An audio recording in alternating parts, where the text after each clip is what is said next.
되겠습니다. 오늘 토론회 자장을 맡아주실 정순영님 소개되겠습니다. 큰 박수 부탁드립니다. 원활한 진행을 위해서 휴대전화는 무문약 진동으로 전화해 주시기 바랍니다. 시작하겠습니다.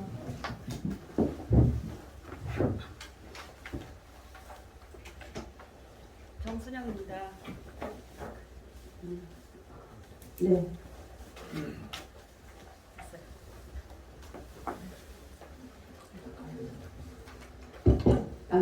네, 감사합니다. 역시 친절하십니다. 상수도 보호 및 수질 개선을 위한 탄소 중립 방안 토론회를 시작하도록 하겠습니다. 저는 오늘 토론회 자장을 맡은 정순영입니다. 진짜 반갑습니다.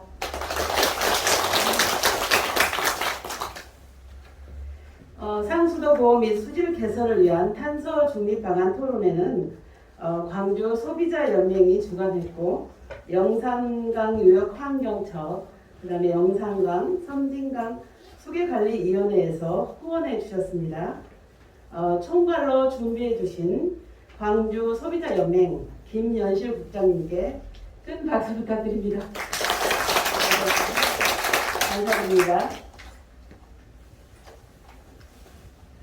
오늘 패널을 소개해 드리겠습니다. 먼저 오늘 주제 발표를 해주셨죠. 오른쪽에 황철호 국제기후환경센터 탄소중립연구 지원단장님 소개합니다. 너무 잘해주셨죠. 네. 그 다음에 제 왼쪽으로요. 제가 광주매일신문에서 문화사업본부장으로 2년을 근무했습니다. 광주매일신문의 이경수 대표 이사님을 소개합니다. 아주 멋진 신사님이세요. 그 다음에 제 오른쪽으로요. 정두숙 광주 생명해수 국민운동 공동 대표님을 소개합니다.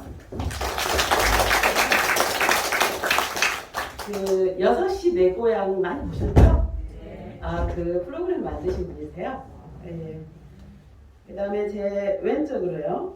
유상윤 한국농어촌공사 전남본부 환경사업부 팀장님이십니다.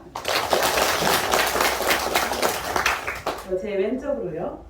최낙선 시민생활협의회 상임이사님이십니다. 지금 저희 토론에 패널 토론이 있고요. 그 다음에 자유 토론이 있습니다.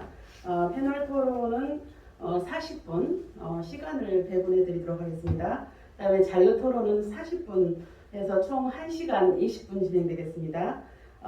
먼저 패널 토론에서 한 7분씩 말씀하시면 될까요? 그거 시간 필요하신 분 계세요? 그러면 7분, 10분에서 7분, 7분에서 10분 정도 이렇게 하도록 하겠습니다. 너무 길어지면 제가 중간에 말씀드리도록 하겠습니다. 제일 먼저 소개해 드린 대로 이경수 광주매일신문 대표 이사님의 패널 발표가 있겠습니다.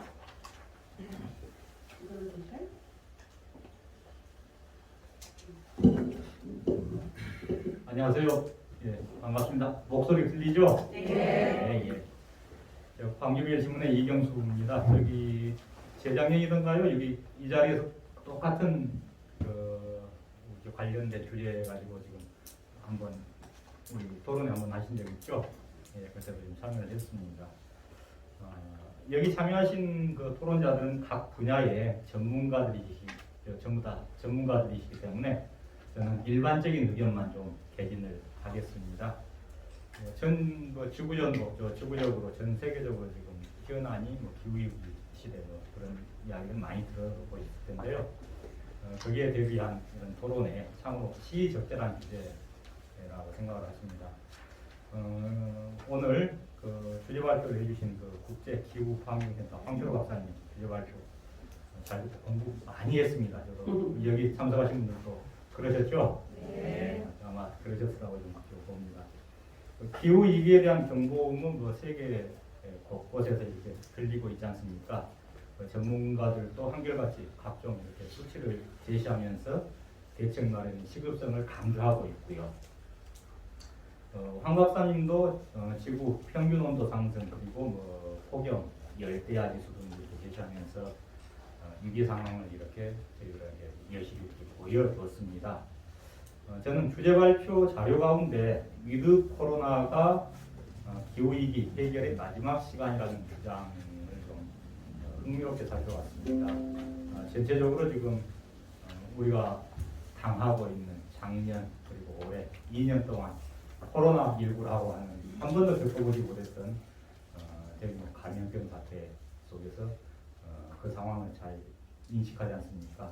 여기서 황 박사님 자료에 이렇게 보면은 신종 감염병의 60%가 사람과 동물 인수 공통 감염병인데 약 72%는 야생 동물에서 유래한다. 그리고 지난 50년 동안 열대 우림 지역에서 인수 공통 감염병이 4배나 증가했다는 것인데 이의 원인을 생태계의 파괴 그리고 기후 변화 또 산업화와 도시화로 인한 인간 사이의 환경 파괴가 감염병과 역학 관계를 갖는다라고 하는 것을 잘 설명해 주셨습니다.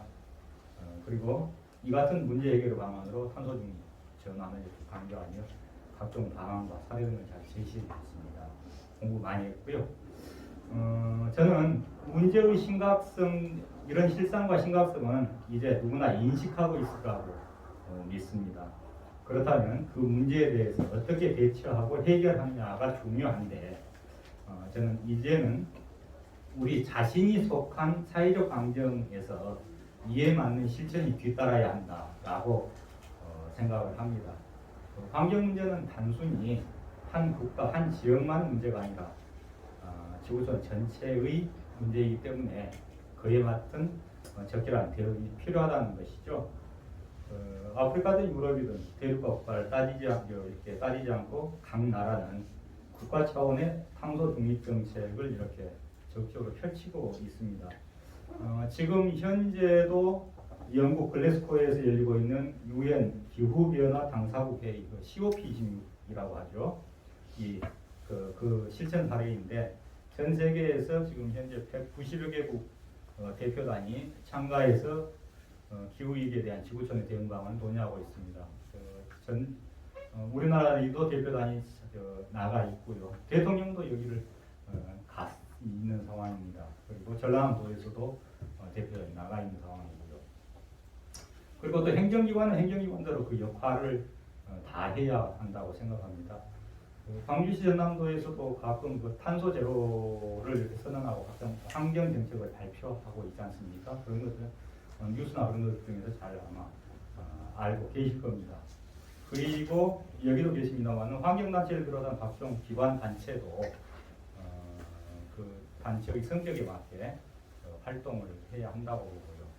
그렇다면은 제가 소속되어 있는 언론도 마찬가지라고 봅니다. 언론의 가장 큰 기능은 지역 현안에 대한 이렇게 공감대를 형성하는 아젠다를 제시하는 것인데 그 해결을 위해서 함께 노력해야 한다고 하는 것이죠. 저희 광주매일신문에서도 큰 틀을 환경으로 잡고 현장 고발성 기사 등을 지속적으로 취재 보도는 하고 있습니다. 하지만 환경 전문 기자 확보 등 성결 과제를 좀 해결해야 하는데 이 부분은 좀 과제로 남아 있다고 말씀드릴 수가 있겠습니다. 대신에 이제 그 부족한 부분을 전문가들의 칼럼이나 기고문 등을 통해서 이렇게 보완하고 있는 그런 상황이라고 봅니다. 그리고 물 부족 사태와 관련해서는 여기 나이 드신 어르신들이 좀 많기 때문에 아마 회상해 보면 잘 느끼실 수 있을 겁니다. 지금은 우리가 여름철이 와도 식수 등 물 부족 사태를 이렇게 겪고 있지는 않지만 광주 시민들 같은 경우는 특히 그렇게 물 부족에 대한 것을 현실적으로 느끼지 못하고 있는 상황이지만 한번 돌이켜 보시면은 25년 전, 30년 전만 하더라도 잘 기억하실 텐데 격일제 급수도 있었고 급수 차량이 직접 물을 이렇게 배급하는 그런 상황들도 있었고 그래서 고생 많이 했지 않습니까? 저희들 신문에서도 그런 것을 현장을 이렇게 눈보기사로 보도도 하고 또 물 전략하자고 여러 가지 방법들을 제시하는 물 부족 캠페인 그런 것들도 직접적으로 전개하고 있지 않습니까? 생각나는 게 화장실 경기 물통에다가 벽돌 교차 그런 것들도 막 하고요. 설거지 할 때는 불 틀어놓고 하지 말자 하는 그런 여러 가지 것들이 이렇게 했던 것들이 기억이 나지 않습니까? 근데 그게 25년, 30년 전이거든요. 20여 년 전의 일들인데 광주 시민들 같은 경우는 이게 주하모를 식수원으로 쓰게 되면서 그런 부족 사태는 말끔하게 해결이 됐었죠. 그래서 이 심각성이나 그런 것들은 느끼지 못하고 있는 것이라고 보입니다. 하지만 우리 주재발표장께서 강조했듯이 앞으로도 환경 문제에 대해서는 정말로 중요하고 그 상황은 상당히 심각하다라고 하는 부분을 항상 인지하시고요. 저희는 신문이라고 하는 언론이기 때문에 앞으로도 환경 문제에도 관심을 갖고 깨끗한 환경을 지키기 위한 방안을 제시하는 언론의 기능을 더욱 충실하겠다 이런 약속과 함께 제 의견 개진을 이사적으로 마치겠습니다. 감사합니다. 네, 광주 매일신문 이경수 대표 이사님의 말씀이 있었습니다. 차례대로 패널 분들의 말씀을 먼저 듣고 또 황철호 박사님의 답변을 듣고 이런 식으로 진행하겠습니다. 다음번에는 정두숙 광주 생명해수 국민운동 공동대표님의 말씀이 있겠습니다. 마스크 벗어야 돼요. 꼭 말씀하실 때 하셔도 될 것 같습니다. 다들 답답하시죠? 잠깐만 벗겠습니다. 네. 예, 인사드립니다. 정도수입니다.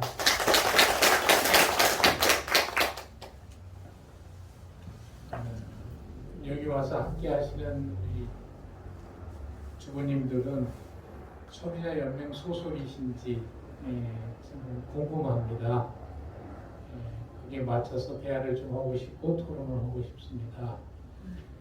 저는 강주 생명해수 국민운동 공동대표를 맡기도 하지만 36년간 KBS 방송국에서 전국을 다니면서 취재를 했던 PD이기도 합니다. 그래서 할 말은 참 많습니다. 그러나 이게 주어진 시간이 있어서 몇 가지를 축약해서 말씀을 드리고 또 질문도 하고 싶습니다. 탄소 중립, 탄소 중립 그러잖아요. 탄소 중립은 주제 발표해 주신 황 단장님께서 말씀하셨듯이 탄소가 발생된 만큼 그 탄소를 흡수할 수 있는, 그러니까 넷제로라고 부르네요. 여기서도 배웠습니다.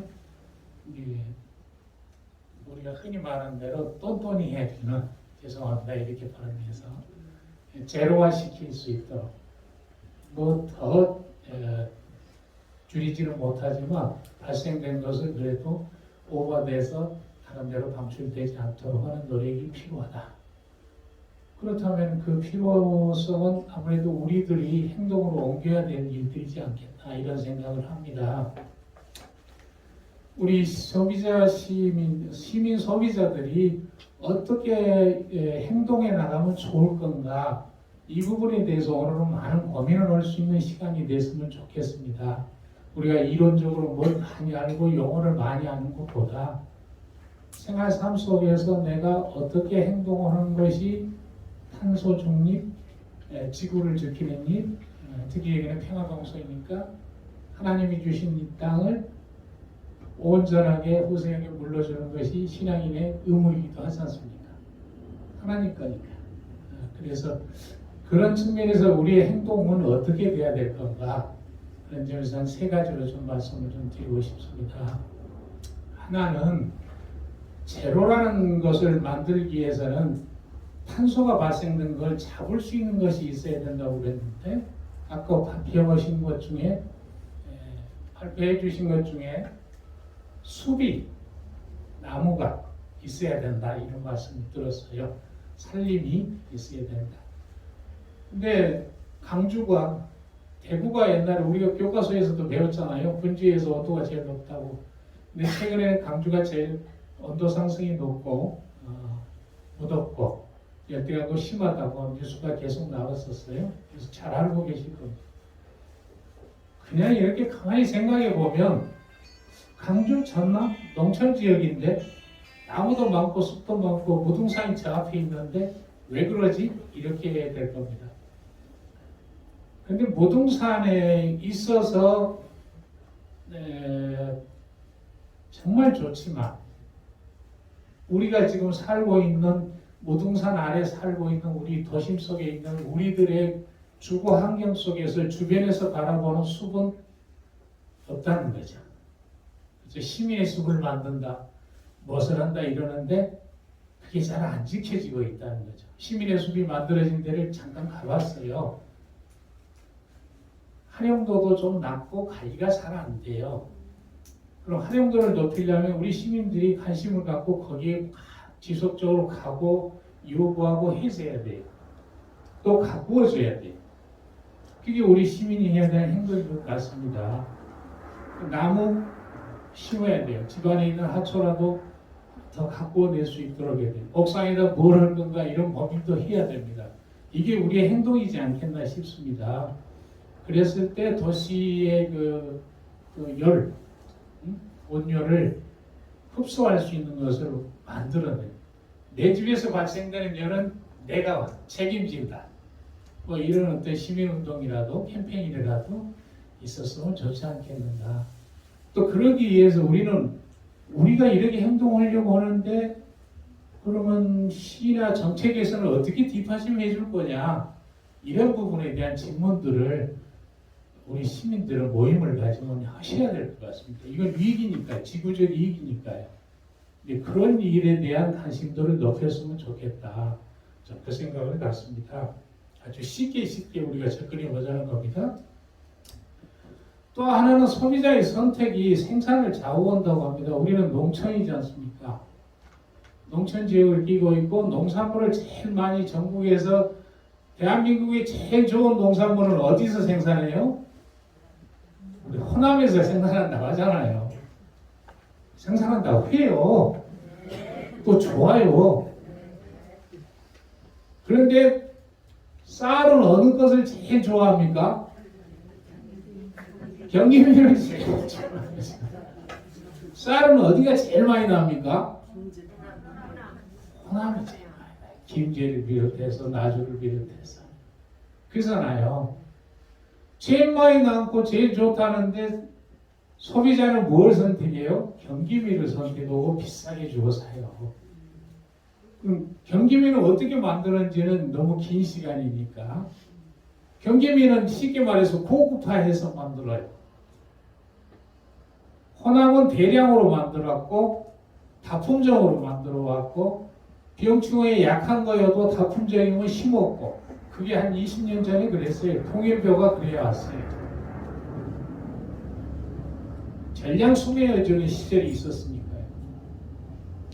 그러니 우리 농촌은 농지가 넓으니까 전량 수매해주니까 했는데 지금은 전량 수매라는 건 없잖아요. 그러다 보니 우리 호남도 생각을 달리 해서 좋은 걸 만들려고 해요. 제가 농촌을 취재하러 다니니까 좋은 거 만든 데만 6시 내 고향에서 다 방송하죠. 여러분들 6시 내 고향 보고 가서 먹으러 가고 사러 가고 그러셨죠. 그리고 아침 다음날 6시 내 고향에 뭐 나왔더라 그것이 좋다더라고 가셨죠. 그렇게 해왔어요. 그런데 생산자들은 열심히 생산했는데 방송에 나온 것만 쫓아다니는 소비자를 봤어요. 그래서 생산자들한테 물었어요. 먹고 살기 힘들죠? 좋은 거 생산해봐야 뭐 되겠어요? 좋다고 안 사가지는데 그 말은 뭐 말이냐? 좋다고 사가는데 싸게만 사가려고 한다 이 말이에요. 똑같은 가격에. 그래서 여기는 소비자 연맹이시잖아요. 소비자의 주체시잖아요. 소비의 주체. 그래서 좋은 농산물을 제값에 여러분들이 사겠다는 운동을 하면 방금 황 단장님께서 말씀하셨던 이 탄소를 좀 줄이는 데 도움이 돼요. 좀 엉뚱한 말씀이죠. 근데 잠깐 제가 설명을 드릴게요. 이에요. 좋은 농산물은 어떻게 생산이 됩니까? 예. 친환경이나 유기농으로 해야 생산이 됩니다. 그러면 좋은 농산물 생산이 어렵습니다. 겉만 좋게 보입니다. 그러나 우리한테는 별로 도움이 안 되는 농산물일 수 있습니다. 근데 좋은 농산물 생산을 하면 농민들은 되게 힘들어요. 농촌에 살려면 풀과의 전쟁을 해야 된다고 하지 않습니까? 풀과의 전쟁을 않고 한 방에 처리하는 방법이 있어요. 뭔지 아시죠? 예, 농사를 지어 보셨습니다. 그렇게 되면 우리 땅은 어떻게 돼요? 땅이 죽어요. 물은 어디로 흘러요? 물이 죽어요. 방금 수장원하고 말씀하셔서 내가 드리는 말씀이에요. 그리고 우리 농민들은 뭐 어떻게 했으면 좋겠냐고 말씀드리면 내 것 잘만 사가지고 내가 뭐든지 다 만들겠다고 그래요. 그게 농민들이 생산자들이에요. 그래서 생산 패턴이 소비 패턴을 좌우하는 게 아니고 옛날에 전량 수매해 줄 때는 생산자가 왕이었어요. 지금은 소비자가 아니에요. 소비 패턴이 생산 패턴을 바꿔요. 다시 말해서 소비자가 뭘 선택에 따라서 생산자는 그것만 선택해요. 생산해요. 이게 생산자가 야삭빠르게 생산하지 못하게 하는 방법, 좋은 것 농산물을 생산하게 하는 방법, 소비자의 선택입니다. 우리가 좋은 것을 제값에 사주시면 이 부분 달라질 수 있어요. 제가 이제 물하고 탄소인데 왜 저렇게 이야기하지 그러는데 저는 이제 그렇게 생각이 왔어요. 그래서 우리의 행동을 지금 생각해 보는 겁니다. 우리 소비자가 어떻게, 우리 주부가, 시민이 어떻게 행동하면 탄소 중립의 시스템화하고 정책이 있고 이런 것에 하고 우리하고는 거리가 멀고 다만 내가 스스로 할 수 있는 게 뭔지 이걸 생각해 볼 때 저는 그걸 생각을 했어요. 그래서 이제 그 말씀을 좀 드리고 그렇게 했을 때 이제 홍 단장님께도 여쭤보는 게 어떤 효과로 발생이 될 건지 그 부분에 대해서 좀 논의를 좀 조금 이따 해주시면 좋겠다 하는 말씀을 드리고요. 한 가지 제가 더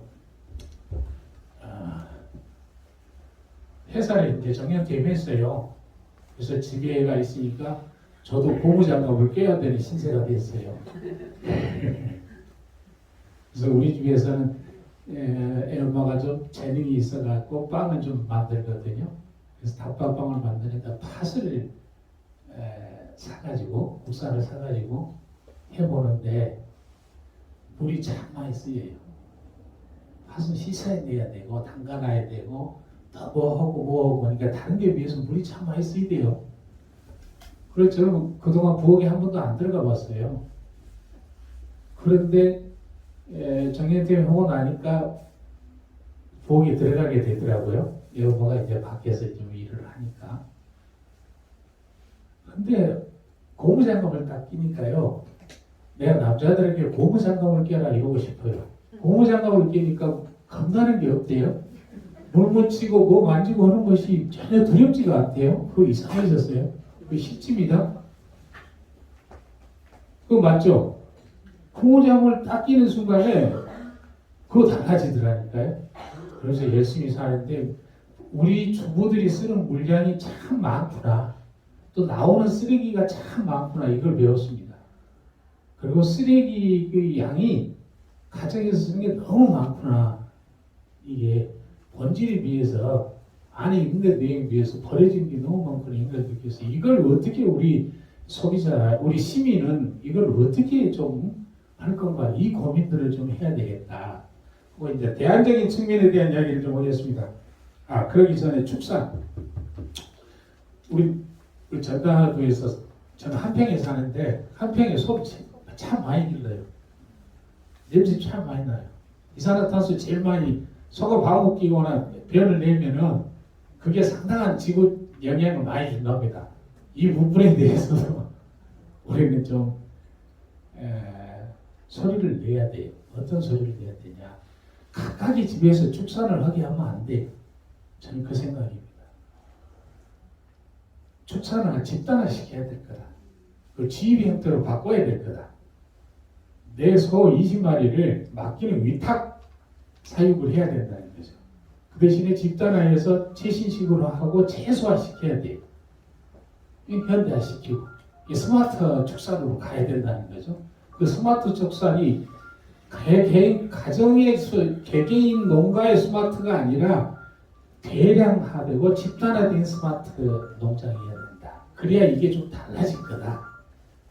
저는 그런 생각을 했습니다. 그건 간단히 가고요. 대안적인 측면에 대한 말씀을 드립니다. 아까 말씀하셨던 홍수가 진다고 그랬어요. 우리는 우리 6, 7, 8월 이때 막 싹 쏟아지고 없어진다고 그래요. 농사 짓는데 물 부족이 많이 이루어집니다. 그래서 물 부족이 많이 이루어지는 이런 농사를 계속해서 이렇게 지을 거냐는 거죠. 물의 의존도를 최소화시킬 수 있는 농법을 개발해내야 된다는 겁니다. 나는 그 부분에 대해서도 질문을 하고 싶어요. 우리나라는 뭐든지 할 수 있는 정말 머리가 뛰어난 민족이고 뛰어난 기술들을 갖고 있는 우리 대한민국 사람들입니다. 그렇다면 물을 많이 쓰는 농업, 물을 많이 쓰는 일을 많이 쓰지 않는 농법, 많이 쓰지 않는 어떤 작업 환경을 만들어내는데 고민을 하면 원인을 제거하는 부분이 있지 않겠냐 이런 생각을 합니다. 그 중에 하나로 제가 대안적으로 좀 말씀드리면 제가 취재 다니다가 말년에 취재다가 하나를 발견했어요. 아쿠아포닉스라고 들어보셨습니까? 아쿠아포닉스 딱 치면 많이 나옵니다. 그런데 90% 이상이 실패한 것들입니다. 외국에서는 유럽에서 이런 데는 15년 전부터 있던 농법인데 우리나라는 이제서 합니다. 그 농업의 특징은 뭐냐면 양식업하고 겸해갖고 농사, 야채를 기를 수 있는 거예요. 다시 말해서 물고기를 사육하거나 미꾸라지나 미기나 아니면은 붕어나 이런 것들 사육해서 거기에 나온 물고기들이 내뱉는 배설물로 그걸 해요. 농사를 지어야 야채를.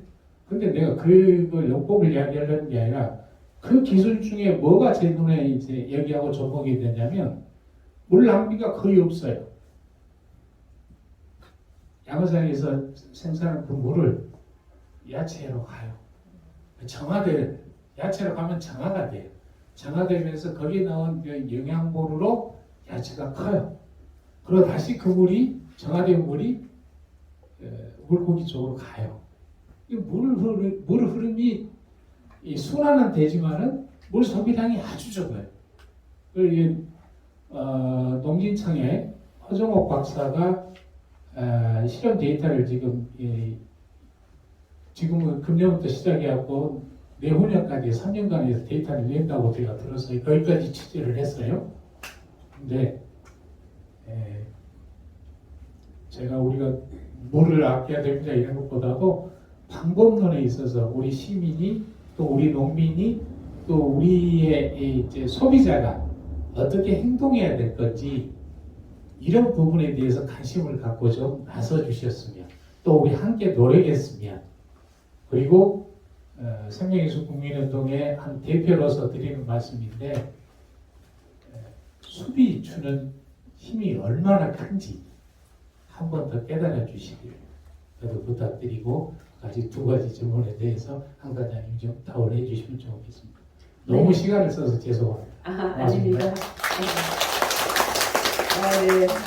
정도수 광주 생명예술 국민운동 공동대표님의 말씀이셨습니다. 다음은 유상윤 한국농어촌공사 전남본부 환경사업부 팀장님의 말씀이 있겠습니다. 네, 안녕하십니까. 요즘 사회에서 기후위기, 탄소중립 가장 핫한 주제를 가지고 이렇게 여러분과 한번 생각해 보시는 기회를 주신 여러분께 감사하게 생각합니다. 먼저 환경 문제를 가장 줄이는 방법은 무엇이 있을까요? 가장 우선 할 수 있는 것은 안 쓰고 안 버리고 배출하지 않고 하는 겁니다. 근데 사람이 살면서 또 산업 활동을 하면서 그렇게 할 수가 없지 않습니까? 그 다음에 줄일 수 있는 방법은 최소한으로 배출하는 겁니다. 더 아껴 쓰고 그다음 최소한으로 버리고. 근데 이제 그렇게 해도 사람이 많고 또 산업이 발달함에 따라서 버릴 수밖에 없습니다. 그럴 때 그 영향을 저감할 수 있는 폐수 처리 시설, 그다음에 공기청정기 뭐 이런 시설로 해서 환경 문제를 저감을 하게 됩니다. 그러면 최소한으로 버릴 수 있는 그게 우리가 할 수 있는 행동인 것 같습니다.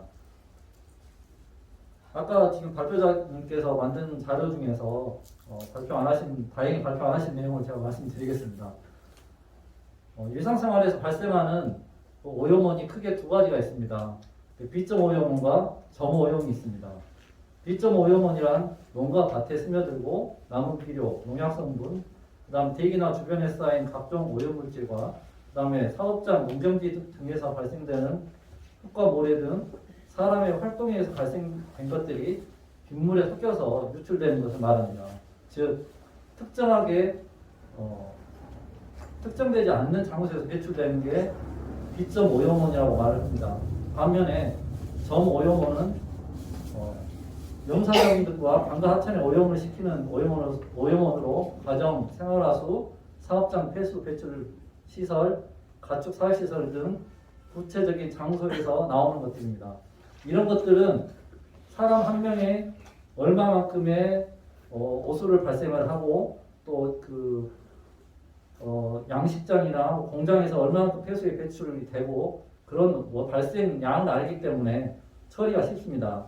하지만 B점 오염원은 그 양과 그 오염 범위를 추정을 할 수 없기 때문에 환경부가 조사한 바에 따르면 점 오염원보다는 B점 오염원이 하천 오염의 주범이라고 합니다. 이 하천 오염의 주범인 이 B점 오염원은 도시화와 산업화에 따라서 문제를 더 크게 만듭니다. 왜냐하면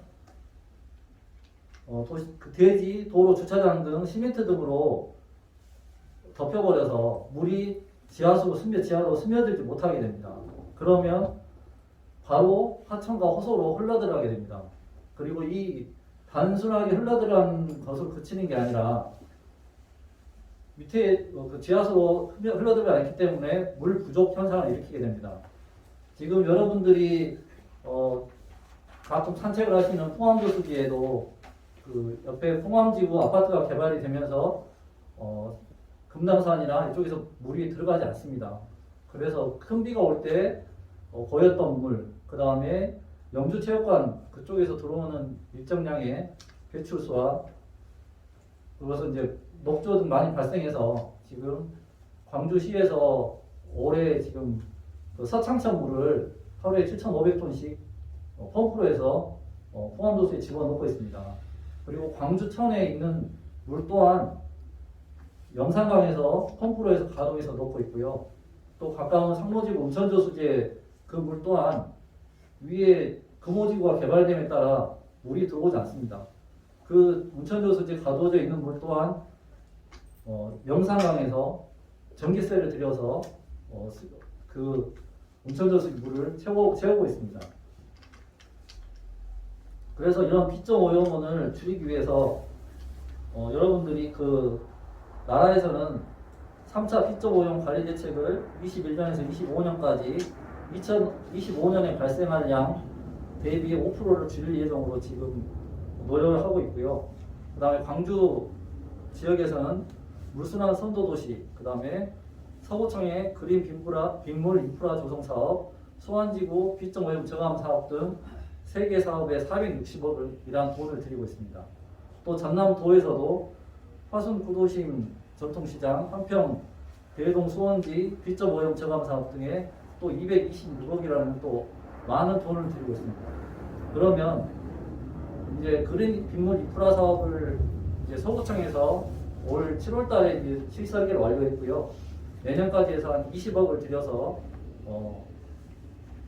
그 사업을 추진합니다. 과연 무엇을 하느냐? 서구청에서는 그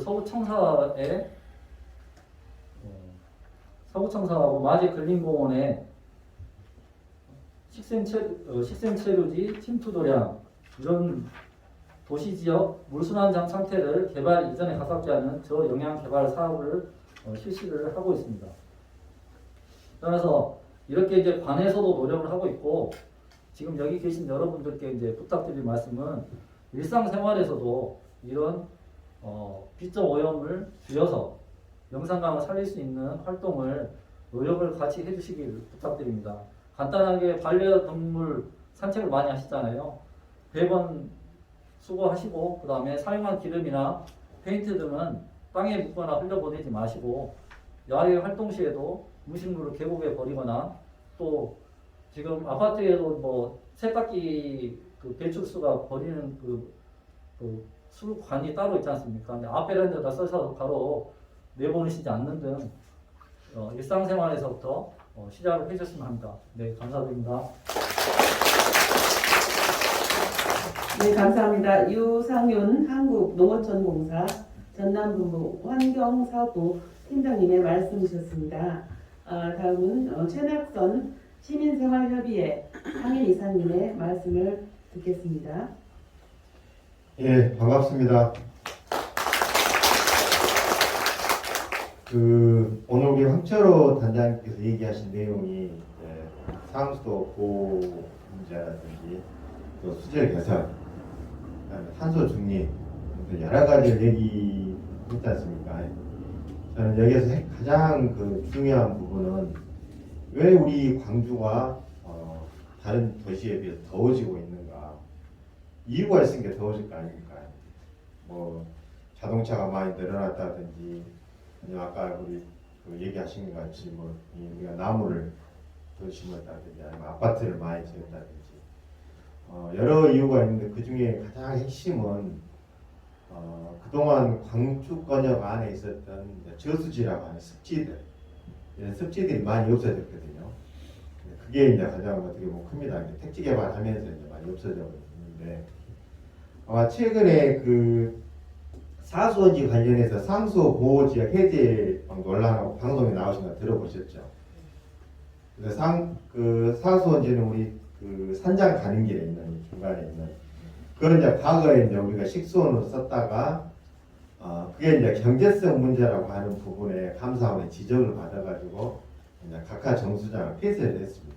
그 이유는 거의 이제 식수원으로 쓰기에 오염이 좀 돼 있어서 그걸 이제 식수원으로 쓰려면 고도 처리 시설을 만들어야 되는데 그걸 몇백억을 들여서 만들어서 쓰는 것은 경제성으로 맞지 않다.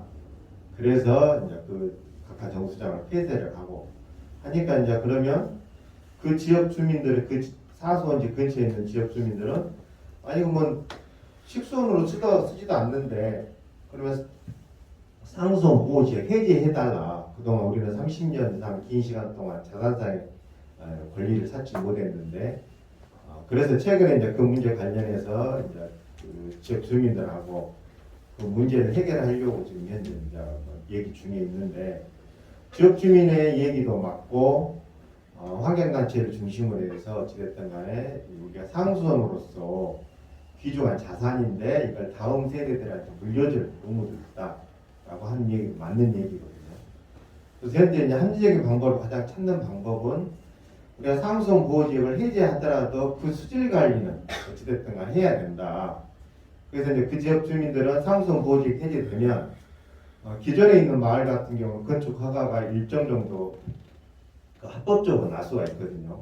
그래서 이제 국립공원이니까 이제 자연공원법에 의해서 규제는 받지만은 기존 마을 안에는 일정 정도 신축이라든지 증개축이 가능하게 됩니다. 그러면 그게 이제 오유죽순으로 생기게 되다 보면 그게 오염이 될 거 아닙니까? 그래서 이제 그런 문제 관련해서 어찌됐든 간에 상수원 보호 해제 문제와 그 수질을 물을 지키는 문제, 그다음에 그 물을 어떻게 활용할 거냐 앞으로 식수원으로 사용하지 않는 이런 문제들이 있습니다. 그다음에 아까 이제 우리 황철호 단장님이 얘기하신 중에서 우리가 그러면 지금 먹고 있는 물은 어디서 오고 있냐? 우리 지금 먹고 있는 물은 뭐 어머님이 다 아시는 거예요. 동복댐하고 주암댐에서 가져오지 않습니까? 동복댐은 우리 광주시가 만들어놔서 우리 광주시 거고, 그다음에 주암댐은 우리가 거기에서 물을 가져올 때 돈을 주고 사옵니다. 근데 현재 동국댐은 화순군이 관리권을 주라고 합니다. 자기 지역에 있는 거니까.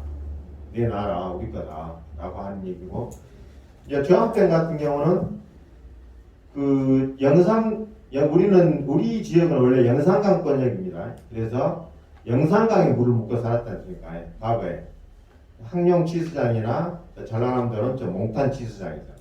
근데 물이 오염되다 보니까 식수원으로 사용할 수 없으니까 다 폐쇄를 해버렸거든요. 치수장들을 폐쇄를 하고 이제 저암댐에서 물을 가져오고 있는데, 문제로 그 저암댐 물이라고 하는 것은 섬진강권역의 물입니다. 그 물이 흘러서 섬진강 쪽으로 흘러 들어가거든요. 이쪽에서 영산강권역 사람들이 영산강 오염돼서 물 안 먹으니까 그쪽에 좋은 물을 갖다 먹다 보니까 그쪽에는 어쩌겠습니까? 물이 부족하게 될 거 아닙니까? 역으로. 그래서 현재 섬진강권역 물이 부족합니다. 농업용수부터 해가지고 여러 가지 부족해서 그쪽 지역 주민들이 지금 물 관련해서 이제 계속 이야기를 합니다. 분쟁이 지금 씨앗이 붙었는데, 그래서 섬진강에 이제 제첩이 줄어들고, 그것은 이제 염해 피해, 바닷물 양이 더 많이 들어오니까 염해 피해 때문에 이제 제첩이 줄어들고, 그래서 우리가 그만큼 여쪽에 물을 갖다 보니까 그런 또 결과가 있고, 그래서 이런 물 문제 관련해서는 앞으로 우리 지역 안에서도 분쟁이 터질 소리가 충분히 있습니다. 앞으로. 그래서 우리는 어떻게든 간에 영산강을 살려야 되거든요. 살려서 저걸 식수원으로 현재 이제 농업용수도 사용하고 농업용수도 사용 못한다는 정도로 오염되어 버렸는데, 그 영산강물을 살려야 된다라고 하는 큰 책임을 갖고 있습니다. 그래서 아마 이제 이런 자리도 생기고, 영산강 청에서 이제 지원사업 이런 것 계속 하다고 하는 것은, 내일 이제 나주시에서 영산강 하구둑 관련해서 이제 토론회가 하나 열리거든요. 그래서 영산강 하구둑 개방 문제를 어떻게 가져갈 거냐, 그다음에 영산강에 있는 현재 고 문제, 그다음에 영산강 상류 최상류에 있는 장성댐, 담양댐, 광주댐 이런 댐들 관리를 어떻게 해야 될 것이냐 이런 문제, 이런 것들을 통해서 영산강을 어쨌든 간에 살려서 우리가 식수원으로 다시 사용할 수 있도록 해야 돼요. 이제 그런 문제가 또 있고, 현재 그 통계 자료로 보면 우리 광주 지역에 있는, 제가 아까 잠깐 저수지 얘기를 했는데, 과거에 이제 2012년 정도에 조사했는데, 그때 당시에 우리 광주시에 이제 조그마한 이제 저수지, 큰 것도 있고 적은 거, 이게 다 해가 한 140개 정도 있었거든요. 그래서 매년 1년에 하나씩이 없어진다라고 합니다. 통계 자료. 그래서 지금 2012년에 140개 있었는데 지금 상당히 많이 줄어들었을 건데, 개수가. 그 중에서 이제 광주시가 관리하는 것하고 농어촌공사가 관리하는 것들이 있는데, 최근에 그 남구에 있는 진월제 아마 얘기를 들어보셨는가 모르겠는데, 진월제 관련해가지고, 과거에 그 진월제가, 가시연이랑 해가지고 아주 아름다운 그 저수지였거든요. 근데 주위에 이제 아파트가 들어섬으로 인해서 이제 물길이 말리고 보니까 물이 별로 안 내려오니까 그게 자연스럽게 이제 물이 말라버리면서 이제 썩어버린 거죠. 그래서 지역 주민들은 이제 썩으니까 얼른 메꾸든지 하든지 뭘 대책을 세우라고 해가지고, 결국에는 그 저수지 일부 메꿔가지고 뭐 축구장인가 지은다고 결론이 나왔거든요. 이제 그러면 그런 식으로 우리가 계속 거실권 안에 있는 그 물이라고 하는 것들이 점점 없어진다는 얘기죠. 최근에 이제 산정지구가 택지개발을 새로 하는데, 전 광산구 쪽에 이제 하남 뒤쪽에 있는 산정지구가 거기가 상당히 크거든요. 거기 안에도 저수지라고 제가 한 4개 정도 들어있거든요. 조그마한 개들이. 그래서 이제 저희들이 이제 거기에 토지개발공사하고 얘기된 게 뭐냐면, 지금은 이제 앞으로 택지개발하면 그런 재를 없애지 않습니다. 그대로 살리는데, 문제는 살리더라도 물길을 살려서 살리라고 말이죠. 어딘가에서 내려오는 물길을 잘라보고 그것만 살려놓으면 나중에 썩어버리는 게 아무 의미가 없죠. 그래서 기왕에 그걸 보존해서 살리려면 어딘가에서 내려오는 이 물길들을 그대로 연결해서 살려라. 그게 이후에 우리가 규유기 시대에 어찌됐든 간에 도심권의 온도를 낮출 수 있는 효과를 가질 수 있다. 최근에 이제 그 장록습지가 국가습지로 지정되고 거기서 뭐 한다는 얘기 아마 들어보셨을 거예요. 방송에서요. 그게 이제 우리가 그동안 버렸던 강들이 스스로 자정 능력에 의해서 그렇게 다시 살아난 거거든요. 도심권 안에서. 그래서 우리가 조금만 관심만 가지면 자연은 자정 능력을 갖습니다. 그래서 이제 우리가 그걸 지키기 위해서 그럼 우리는 무엇을 해야 되냐? 그래서 지금 현재 법적으로 우리가 할 수 있는 게 이제 광주시에 맞는 이제 조례를 제정하는 거거든요. 그 도심권 안에 있는 그런 습지들을 지키기 위해서 습지 보존 조례를 제정하려고 이제 오전에도 이제 광주시의회랑 이제 얘기를 하다 왔는데 어찌됐든 간에 그런 것을 제도적으로 좀 지킬 수 있는 것. 그다음에 우리 이제 그 학자 박사님 물과 관련해서 탄소 중립이라고 하는 것은 뭐 다른 부분도 다 중요하지만 사람이 물 없이는 살 수 없습니다. 물만큼 소중한 것이 없거든요. 이 소중한 물을 지켜서 우리는 다음 세대들한테 물려줘야 되는 책임감이 있는 거거든요. 그래서 지금은 어쨌든 물을 펑펑 쓰고 잘 나오니까 광주는 물 걱정 없다라고 하는 게 아니라 그 물이 어느 순간에 안 나와버릴 수도 있거든요. 우리가 지키지 않으면. 그리고 또 한 가지는 그 물 때문에 피해를 보고 있는 사람들이 있다라고 하는 거예요. 현재 조암호 근처에 있는 농민들이나 동복국 근처에 있는 농민들이 뭐 안개 피해라든지 여러 가지 피해를 보고 있거든요. 그래서 우리는 이제 수도세 안에 이제 물용 분담금을 내서 그것을 이제 지원 사업을 하고 있는데 우리가 편안하게 쓰고 있는 그 물은 여러 사람들이 어쨌든 간에 또 피해를 보고 있는 사람들이 있다라고 하는 생각을 가지시면 이제 수도꼭지 열어놓고 쿵쿵 썩기가 미안하다는 생각이 드실 거예요. 우리가 그렇게 사용을 해야 되거든요. 그래서 좀 더 그 우리 도심에 살고 있는 우리 광주시가 그런 물이라든지 이 탄소 중립으로 가기 위해서 뭔가 도시에 살고 있는 사람들이 같이 동참해줘야 돼요. 그래서 그런 길로 가기 위해서는 아마 이제 시민단체에서 일하고 있지만은 가장 시민단체 열심히 활동하고 계신 분들이 주부입니다. 주부. 가정에서 생활한다는 활동하고 계시는 주부님들이 가장 활동도 많이 하고 힘도 있고 그럽니다. 최근에 이제 아까 우리 선생님 그 농업 문제도 얘기하셨고 쓰레기 문제도 얘기했는데 이런 문제도 같이 할 수 있는 게 주부들의 힘이 가장 강합니다. 그래서 저는 같이 아마 하시는데 같이 힘을 못해가지고 같이 열심히 하셨으면 하는 생각이 듭니다. 네, 이상입니다. 네, 태낙선 시민생활협의회 상임이사님의 좋은 말씀이셨습니다. 지금까지 그 패널 분들의 말씀을 종합해서 우리 그 황조로 박사님께서 좀 답변하는 시간을 갖고요. 그리고 자유토론 시간이 좀 더 짧아졌습니다. 그리고 이 관객석에서도 질문하실 거 있으면 이따 질문하는 기회를 드리도록 하겠습니다. 그리고 이제 황초로 박사님께서 종합적으로 이게 아까 패널들이 말씀하시는 거를 종합적으로 답변해주고 또 거기에서 질문사항 있으면 말씀해 주시면 또 제가 말씀하도록 하겠습니다. 기회를 드리도록 하겠습니다. 마이크 안 하니까? 그럼 이걸로 쓰시면 요거 잘만. 네, 좋은 말씀 많이 들었고요. 제가 이 발제 제목을 처음에 받았을 때 되게 학회 같은 전문가 토론이겠구나. 이게 실은 수질하고 물 문제하고 또 탄소 중립은 또 굉장히 전문적인 분야거든요. 그래서 굉장히 학술적인 토론회겠다라고 생각을 이제 해서 준비를 해왔는데 와서 이제 저희 누님이나 이모님 같은 분들이 다 계셔서 깜짝 한번 놀랐고요. 그리고 이제 근데 그럼에도 불구하고 되게 진지하게 들어주셔서 제가 이게 차라리 소비자 관점에서 탄소 중립이라는 발제였으면 더 재밌게 할 수 있겠다라는 먼저 생각이 좀 들었고요. 패널 분들께서 다 소중한 말씀 주셔서 제가 뭐 질문도 몇 가지 나와서 정리해서 좀 말씀드리도록 하겠습니다.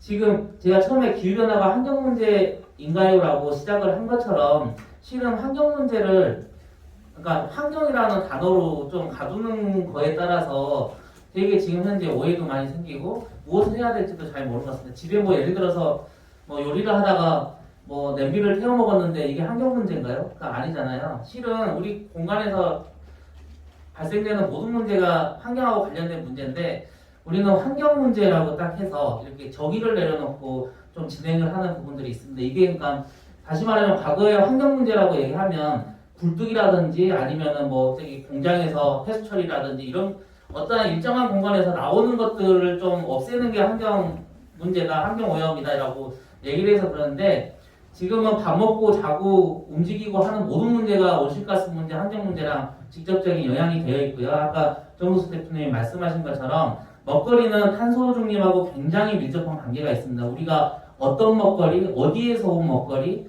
이런 것을 먹느냐에 따라서 또 특히 뭐 채식, 육식을 뭐 판가려서 한다고 하더라도 어떤 식품은 또 밀접적인 영향이 있는 부분들도 분명히 있거든요. 그래서 이거는 소비자, 생산자를 떠나서 우리가 무엇을 선택하느냐의 문제가 해결의 그 핵심이 있는데 실은 여기 계시는 분들이 뭐 예를 들어서 오늘 아침에 전기밥솥에 밥을 하고 드시고 버스나 자가용을 타고 오셨다고 하면 뭐 약 한 200g의 탄소를 소비하셨으니까 탄소 배출에 책임이 있습니다. 우리나라를 포함해서 모든 세계가 공통적으로 이게 원칙이 있는데 배출자 부담 원칙입니다. 그러니까 배출한 사람이 책임지는 게 환경 문제 해결의 가장 기본적인 거거든요. 근데 우리 시민들이 어떤 활동을 하더라도 아무리 많은 온실가스를 배출하더라도 지금 광주는 약 900만 톤 정도 온실가스가 배출되고 있는데 한 200만 톤도 되지 않습니다. 나머지는 산업이라든지 교통이라든지 어떠한 큰 단위에서 이렇게 배출을 했을 건데 똑같이 우리가 그러면 관점에서 이거를 책임져야 되냐? 라는 부분에서는 여기 계신 분들 어떻게 보면 피해자일 수도 있고 그러면 이거는 지자체나 국가 차원 아니면은 비즈니스 차원에서 경제계에서 굉장히 많이 책임져 줘야 되는 부분인데 이런 부분에서는 크게 목소리를 못 내고 있는 게 지금의 현실입니다. 그래서 이제 시민사회라든지 여러 군데에서 이제 그린워싱이라는 단어를 많이 써요. 그러니까 환경 녹색 이장주의인데 온실가스 감축하고 되게 환경적인 노력을 많이 한다라고 생각하는데 실제로는 전혀 상관없는 일을 하고 있으면서 포장만 한다는 거죠. 근데 이게 만연하다 보니까 우리가 어떤 걸 집중해야 되는 걸 좀 놓치는 것 같고요. 해서 소비자는 소비자의 운동으로서 이거를 얘기하는 것이 필요하고, 그러니까 정부나 지자체에서는 뭐 시민들이 함께 참여해야 된다라고 얘기하는 거는 과거에도 시민들이 함께 참여해서 자연보호부터 다 했습니다. 그러니까 지금은 좀 더 적극적으로 참여가 아니라 요구를 좀 해야 되는 단계가 아닌가 싶고요. 수업에 관련돼서 부분은 광주시에 숲 많고 뭐 공원도 많고 막 얘기를 하는데요. 온도를 낮추려고 적어도 온도를 낮추고 뭐 기후변화에 대응하기 위한 지려면 숲에 대해서도 어떤 숲을 지을 거냐가 굉장히 중요합니다. 그러니까 조그마한 숲을 뭐 50개, 100개 만드는 거는 의미가 없고요. 일단 우등산이든 어등산이든 큰 산에서 내려오는 바람들이 도시를 관통할 수 있게 만들려면 주변에 물로 따지면 큰 대형 저수지, 댐들이 필요합니다. 이게 숲인데 해서 그냥 숲을 만드는 게 아니라 대형 숲으로 만들어야 되고요. 가로수도 대구가 광주보다 굉장히 시원해졌다라고 얘기하는 게 가서 가로수만 보셔도 아실 수 있습니다. 그 가로수의 크기부터가 여기랑 아주 다릅니다. 여기는 근데 그 교통 신호등이 눈에 안 보인다고 다 잘라버리잖아요. 그래서 숲을 만드는 게 중요한 게 아니라 숲을 어떻게 만들 거고 공원 녹지를 어떻게 도시 디자인에 맞게 좀 만드느냐가 더 중요한 부분인데 이런 부분이 광주시가 많이 지금까지 어떻게 보면은 다른 지역보다 많이 못했던 게 사실이고요. 그러다 보니까 굉장히 많이 온도가 좀 상승하는 폭들이 있습니다. 대구는 쿨시티라고 20년 전부터 하나의 목표를 가지고 달려왔었고 저기 수원시 같은 경우는 레인시티라고요. 빗물을 이미 아주 오래전부터 그 빗물을 다 모아서 여름철에 이거를 막 도로에 뿌려주고 하는 시스템까지 다 갖춰졌는데 우리는 늘 기후변화, 환경문제, 뭐 생태도시, 에코도시, 뭐 별의별 좋은 도시는 다 붙여놓고 실질적으로 해왔던 것들은 그런 액션 플랜에서는 굉장히 부족했었던 게 사실이고요. 그리고 농업 분야에 관련돼서도 농업에서는 먼저 기후재난이 일어났을 때 대응하고 예방하는 체계에 대한 산업들은 되게 많습니다. 그 비닐하우스 같은 경우도 그 태풍이 오면은 우리 풍선 그 바람 빠지듯이 딱 빠졌다가 다시 이렇게 주입하면 다시 살아나는 이런 것들도 있고요. 그리고 이제 뭐 여러 가지 농업 관련된 분야들은 있는데 결과적으로 이러한 그러니까 다품종 소량 생산 체제라든지 아니면 어떠한 그 기후변화에 관련돼서 굉장히 중요한 관점에 농업을 한다는 거에 대해서는 제한가 좀 들어가는 부분에서 결국은 이 부분도 소비자가 선택을 할 때 제가 오늘 아침에 뉴스에서 반값 우유를 듣고 왔거든요. 지금 이제 우유도 수입해서 반값으로 판다는 건데 우리가 어떠한 농산물이든 어떤 식품을 구입할 때 어떤 게 그러니까 가치가 더 있는지에 대한 가치적인 판단을 좀 해주는 게 굉장히 중요할 것 같고요. 그래서 정부나 지자체에서도 만약에 뭔가를 지원을 한다면 소비자에게 그 가치지향적인 거에 대한 인센티브라든지 뭔가의 또 피드백을 내주는 방법으로 가야지 지금과 같은 그냥 경쟁구조에서의 농산물 패턴은 굉장히 어려울 수 있습니다. 그래서 기후변화, 온실가스 감축, 탄소 중립에서 제일 중요한 부분이 푸드 발자국이라고요. 그러니까 내가 먹는 음식물이 어디서 왔을까 봤을 때 뭐 생산부터 운송 그리고 조리 뭐 이런 거를 또 버렸을 때 또 처리까지 다 감안을 했을 때 우리 지역 안에서 발생되는 농산물을 섭취하는 게 가장 좋고요.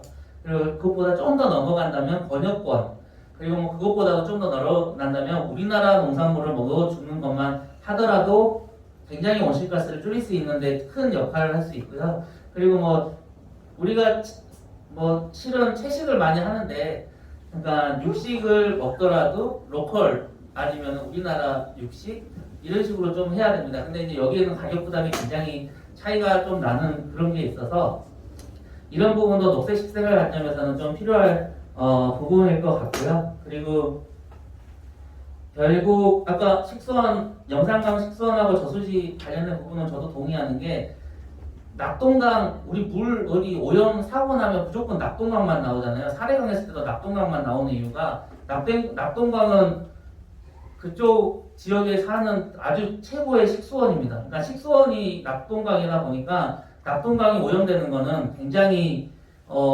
중요한 문제거든요. 근데 영산강에 관련된 부분은 4대강에서 그 수계 사업을 했을 때 예산 대비 투입량을 봤을 때는 영산강이 4대강 분야에서 가장 적게 투입이 되고 있는 부분이 영산강이 실은 치수원이 아니어서 그런 부분도 있습니다. 그래서 영산강이 식수원이 된다면 여기에 대한 이제 국가적인 관심이나 관리는 지금보다 훨씬 더 나아질 수 있는 부분이라서 그런 부분도 분명하게 앞으로 좀 고민을 해봐야 될 부분이고요. 결국은 아까 저류조 제가 얘기를 많이 했는데 도시가 물이 순환되지 않은 체계로 가면은 결국은 이러한 물 관리는 물 분야는 이제 아예 없어지든지 아니면은 오히려 요즘의 관점에서 도시 관점에서는 굉장히 심미적으로 안 좋은 또 이런 요인으로 될 수 있기 때문에 과거에 농업용수 그리고 뭐 공업용수 이런 것을 넘어서서 이제는 기후변화에 관련돼서 최소한의 도시의 안전을 지키는 수단으로 진행이 돼야 될 것 같습니다. 네, 여기까지입니다.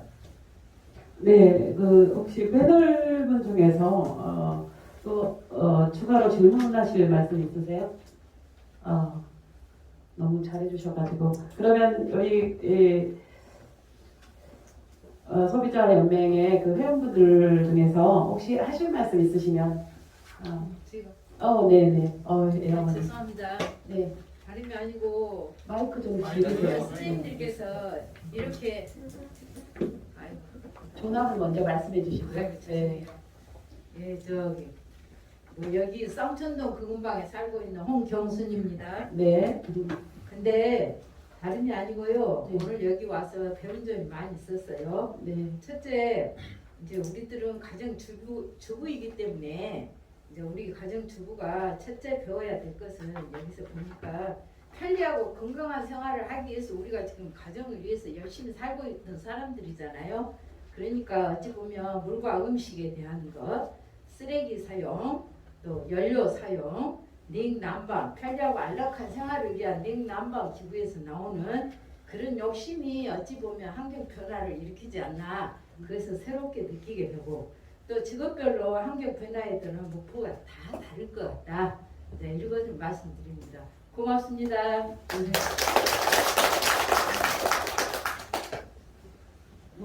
답변이 필요 없는 거죠? 네. 오늘 4시까지 마쳐야 되는데 더 일찍 마쳐도 됩니까? 제가 제가 사진만 잠깐. 네네. 네. 네, 말씀하십시오. 마이크 한번 네. 맞춰. 될까요? 말씀하세요. 네, 빠뜨린 게 있으신가 봐요. 네. 그 오늘 이 토론의 주체가 이제 영상기획 환경청이지 않습니까? 네. 그 아마 우리가 영상강을 저대로 놔두면 그 영상기획 환경청 이름이 아마 섬진강기획 환경청으로 바뀔 수도 있어요. 아, 그래서 섬진강에서 요구를 해요 지금 실제로. 영상강 다 썩은 물 갖고 거기다 이름 붙여놓지 말고 섬진강기획 환경청으로 해라. 그래서 우리가 영상강을 버려도 이렇게 안 되거든요. 네.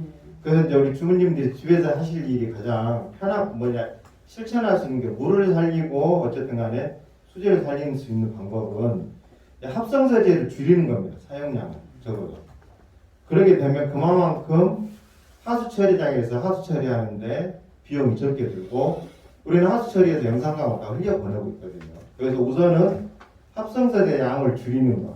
그 다음에는 이제 합성서재 대신 이제 순비누를 사용한다든지 그래서 바꿔주는 거. 이런 운동을 이제 주부님들이 해주셔야 되거든요. 네, 그 이야기 꼭 드리고 싶었습니다.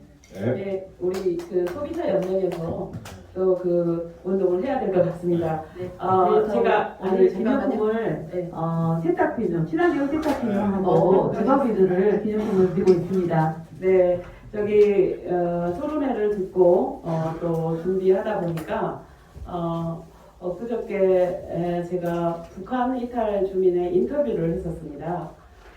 그분들이 한국에 와서 정착하면서 가장 신기한 게 생활 습관 중에서 분리수거하는 게 되게 신기했대요. 그래서 북한은 안 해요? 그랬더니 분리수거 할 자원이 없어서 그냥 안 한다고 하고 또 여기하고 다른 게 산에 나무가 빼곡한 게 공원이 조성된 게 다르다고 하더라고요. 연료로 다 썼기 때문에 그런 차이가 있었고 또 우리가 집안을 깨끗하게 하려면 막 세제해서 너무나 막 갈고 닦고 하잖아요.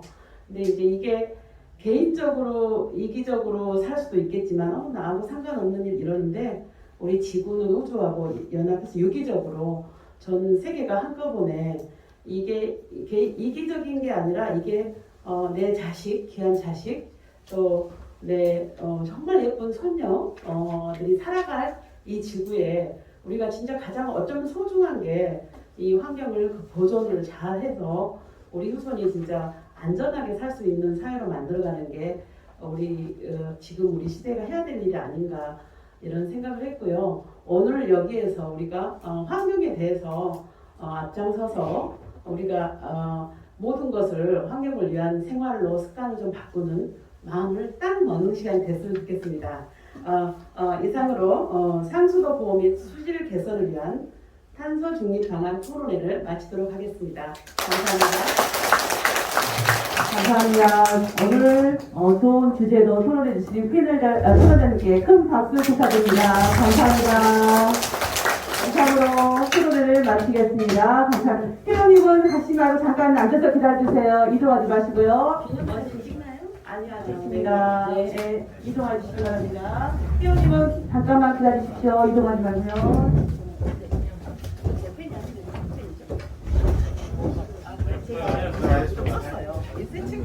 네네. 아니, 괜찮습니다. 네네.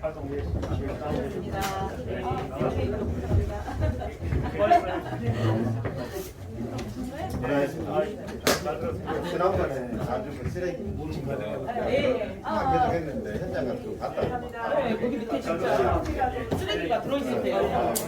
폐기물이 깜짝놀랐어요.